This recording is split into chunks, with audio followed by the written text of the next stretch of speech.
kind of knowing any type of bait will work. I mean, anything will work. And where to catch this bait, I'm going to go over a couple things on where to catch it. When you put the boat in the boat landing, there's bait right there at the boat landing. Mullet hang around every boat landing here in Charleston. You'd be surprised. I've thrown my net on the Wapoo Cut boat landing numerous times when there's no one there, and I'm ready to put the boat in. And those mullet are filter feeders and a lot of trash and stuff that drains out everybody's boat. I've caught 2 or 3 dozen in one cast at the boat landing. You can catch bait from the boat landing all the way out to where you're fishing at. The bait's everywhere. It's just a matter of trying to find it. I always like to make a mental note, no matter what I'm doing in the water, even if I'm just cruising around with my family in the water, and I happen to see a lot of bait congregate on a certain tide somewhere. Normally, that bait's probably going to be somewhere in that same area 2 or 3 days down the road, as long as you have the same tide conditions. Look for the birds. A lot of times, if you see pelicans diving, 99 times out of 100, it's going to be menhaden. A lot of times, you'll see a bunch of them smaller birds all congregate together, diving repeatedly, and you're like, you don't see nothing there. Believe it or not, what's there is big schools of bluefish. And you don't normally realize it, but in the spring and in the winter, when you don't seem like there's any bait, any of those little glass minnows that are around, those birds are feeding on. In actuality, the bluefish are feeding on those little minnows too. And I've thrown and caught just as many bluefish in one cast as I've caught just as much menhaden in one cast. I'm talking 40, 50 of them in one cast. And bluefish make a good bait to use. Every buoy, from the boat landing all the way out to any kind of artificial reef, even the one that's in that Wapoo Cut, Asher River, all of them have some type of bait living around it. Even if it's just pinfish, you usually find pinfish spots and stuff inshore. And once you get close to the ocean, like beyond Fort Sumter, all those buoys will hold bigger pinfish. You a little bit further, you get blue runners, little sea bass. I mean, all those places will hold bait. You'd be surprised. The bait is people run past bait all day long when they go fishing, and they just go and they say, "Oh, we know the menhaden are Morris Island." Well, if you ever fish in a tournament and know, first thing you want to do is catch bait, and there's 150 boats fishing in a tournament, 80 of them boats are going to be right there in Morris Island trying to catch bait. And half the times it's there, and you'll get it eventually. You may get it at 9 o'clock, 10 o'clock. Fishing starts at 6:30 on most of those tournaments. But if you don't really need to get, if you're not in a hurry, if you're fun fishing, then there's no hurry. It's a matter of finding it, taking your time, getting it, and going out there. But I do recommend trying to get some live bait. If you still can't find any bait, and you know you're going to a big piece of live bottom offshore, cigar minnows, blackfish, anything you can get up off the bottom is going to catch a fish. Them cigar minnows, they hang around. 50 foot's the magic number for them cigar minnows, 45, 50 foot. Some days you're going to be able to use the sabiki rig and catch more of those than you ever thought you could need. And some days there's going to be a million of them on top of water, and you're going to throw every sabiki at them, and they're not going to bite anything. I mean, I've seen people try to throw cast nets on them, and I can assure you, if you catch one with a cast net, I'm going to go get a trophy for you, because you're not going to catch one unless you have like a 30-footer on cigar minnows that are working the surface in the ocean. They are way too fast to catch in a cast net. But the menhaden are everywhere when it gets warm. Get yourself a cast net, 6-footer minimum, heavy weights. Usually when you see one menhaden flip the water or a pelican dive on them, there may be 2 or 3 right there with that one. There may be a school as big as every truck in the parking lot, right there underneath that one menhaden. Normally, size of the menhaden make a difference. I would love it every day if I could catch menhaden like there are in Georgetown. For some reason in Georgetown, menhaden certain times of the year, every one of them is 10, 12 inches long. Charleston, it's rare to catch one that long, that big. Normally they're 4, 6, 8 inches. And pretty much the menhaden is the ideal bait. They're the most plentiful bait, and they're just about everywhere in the harbor.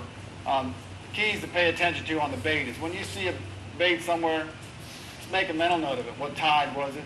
Because a lot of times when it's low tide, certain times of the year, you may think all the bait's going out middle of the harbor. It's not. It's actually a lot of bait's way up the rivers. I mean, up there by the North Bridge, there's a lot of bait. Sometimes the bait's big, sometimes it's small. Just it doesn't really make a difference as long as you got some bait. I can't stress enough learning how to throw a cast net.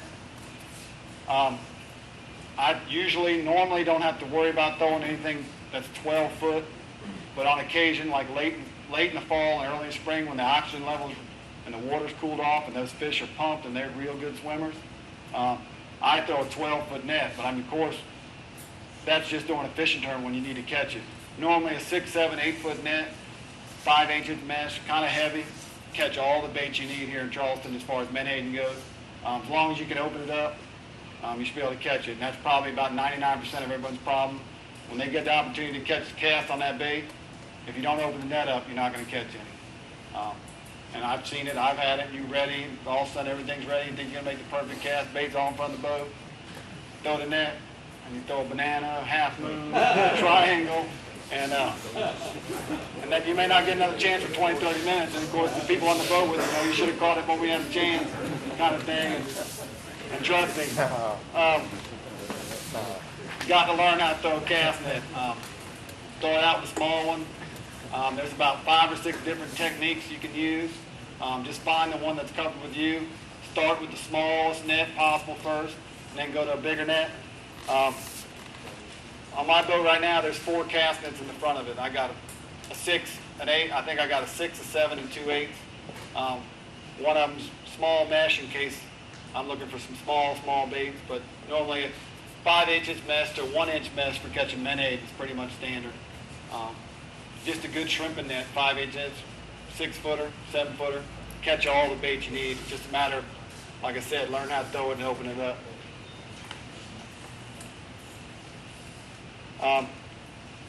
In the ocean, cast net is not going to work. You need to get a sabiki rig. And a sabiki rig is nothing but a rig. It's invented in Japan.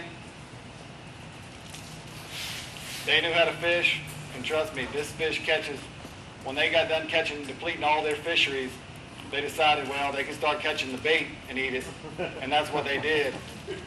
This is what you need to catch bait. There's about 5 different companies that make these rigs. They make them about every different size. Some of them are smaller than the other. You can tie these on your line, and I can tell you, get one that has like 7 or 8 hooks tied in line and get in the water. Just deploying this bait is a challenge sometimes if you don't kind of pay attention to it, because this is nothing but a tangle.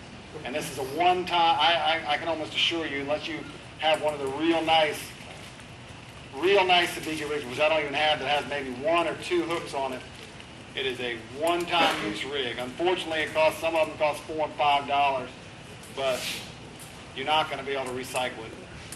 Especially if you get a Spanish mackerel on one of these, or a double Spanish mackerel, that rig's not even going to be useful the next drop. Teardrop weight, whatever depth, get it down there quick enough for you, around any type of buoy, any type of structure, anywhere in the ocean, you will catch something on these rigs. You'll catch a ringtail, anything, you'll catch something. Any artificial reef off of Charleston has more bait than you can imagine. It's just a matter of getting the right one. Sometimes they will only hit this one. This one looks like a little shrimp. And then sometimes they won't hit this one. And if you only have this one, you're out of luck, because your other buddy in the boat next to you can pull up that same buoy and have this one and catch triple, quadruple blue runners, and you have nothing. They make, like I said, all different sizes of these. You kind of want to match them up to what you want to catch. If you go out there with one that looks with the real small hooks, I have some that actually have real small hooks. Most of the time, you're going to catch real small bait fish. Around those buoys, there's a fish called the hornbellies. I'm sure if anybody's ever jigged around, those are the most successful caught bait. They don't really look like good bait. They're real hardy, and they got 2 horns on the bottom of them. And you find out real quick, because when you go grab one to take it off the hook, you got 2 holes in your hand immediately. And those are most prevalent around every cage buoy out of Charleston. But like I said, Charleston, 60, and any live bait, live bottom area has got more bait than you would believe, and these rigs will catch them. And I can tell you, if you can only catch live blackfish, use live blackfish. They work. Anybody got any questions about the bait? You ever throw a jig on the bottom of your feet? What do you mean a jig? Like the jig head and the jig tail? Yeah, I've actually used regular, like electric. If you're looking for a bigger bait, Yeah. I wouldn't use these. If you're looking for a real big bait, just use bigger jigs. You can buy like grub rigs, like 2 grubs, or more of a bigger presentation. You're going to catch a bigger bait. Not necessarily what you want, but it'll be something else. Any type of jig, you can catch and use for bait. And like I said, any size bait you got. If you even trolling and you catch a kingfish that's only like this big, and you're fishing a tournament, first thing I'm going to do with that kingfish is I'm going to find the biggest rig I got, and I'm going to put him right back out behind the motor. Because I can tell you a big kingfish is going to eat that little kingfish. Especially a Spanish mackerel, that is the #1 bait. When you got Spanish mackerel around, big kingfish eat Spanish mackerel. No doubt. You put the speed rig all the way on the bottom, or? Sometimes I'll cast it. A lot of times, immediately when we start fishing somewhere and we're slow trolling, only going 2 miles an hour, one of us will go to the front of the boat and we'll cast that thing out because we know we're trolling over some type of live bottom or we wouldn't be there. And you can troll it, use that thing, and catch bait while you're fishing. You don't have to just stop everything. As soon as you catch one, put a line out, start fishing, do what have you. Even if you're drifting, you can still fish up and down. But if you're looking like to target a particular type of bait, then it's a little bit easier to stop everything and everybody try to catch the bait rather than one person. When we were in Mississippi, we took 2 days driving over about 40 different oil rigs before we found the right one. All of them hold blue runners and bait, but you want to find one that's kind of off the beaten path that no one else has been catching bait all week at. And we found a rig that was 20 miles away from where we were fishing. First day we caught the bait, the day before the tournament, brought it back to the dock, we put it in a big bait pen. So we had it first thing when we checked out fishing the fishing tournament. 11 o'clock, we were at a bait first day, and there was people running. There's rigs, you can see it in the Gulf of Mexico, there's rigs. They look like they're right across the street. They're 5 miles, 8 miles, 15 miles. We knew a rig that was 22 miles away that we knew without a doubt, when we went to that rig, we're going to catch double and triple blue runners and be done catching bait within 20 minutes. And rather than jumping all around, knowing you try to find bait here, kind of the same thing in Charleston. We ran 20 miles during the fishing tournament to catch bait. We caught it, and we even neglected not to. We went 20 miles back and fished and realized we weren't going to catch a bigger fish than one we had that day, and we made the decision to stop fishing and go back to the dock because we knew we weren't going to have any bait for the next day. And we did that. And that's what sometimes you got to do. And we're the same thing here in Charleston. If I know there's no check out on tournament, and I know the bait's behind Bull's Island, or I know it's in front of Bull's Island, I'm going to Bull's Island if I know it's there. If I know I can catch it in 5 minutes, I'm going to run to Bull's Island and catch it. It's just a matter of a lot of time saving, a lot of hassle. If you know where the bait is, you're comfortable about catching it, I suggest you go to wherever that is. Everybody got any questions about the bait? I'm going to go over just a couple techniques. The first one there is trolling. As far as what everybody calls trolling, I'm really not going to talk much about. That's pretty much considered fast trolling, blue water fishing, trolling bait 6, 7, 8 miles an hour. That's not feasible for live baiting at all. It works good though. If you want to catch some kingfish and you want to troll ballyhoo, you can catch them. I think the North Carolina state record was caught trolling ballyhoo right off the beach. Trolling ballyhoo works good for kingfish. It kind of does limit you a little bit on the types of fish you can catch. That's why I like to slow troll. And I'm really going to talk about slow trolling, because when you're slow trolling with live bait at any live bottom, you have not only the opportunity to catch kingfish, but you're going to catch everything. You have a chance. I've caught sailfish. I've caught wild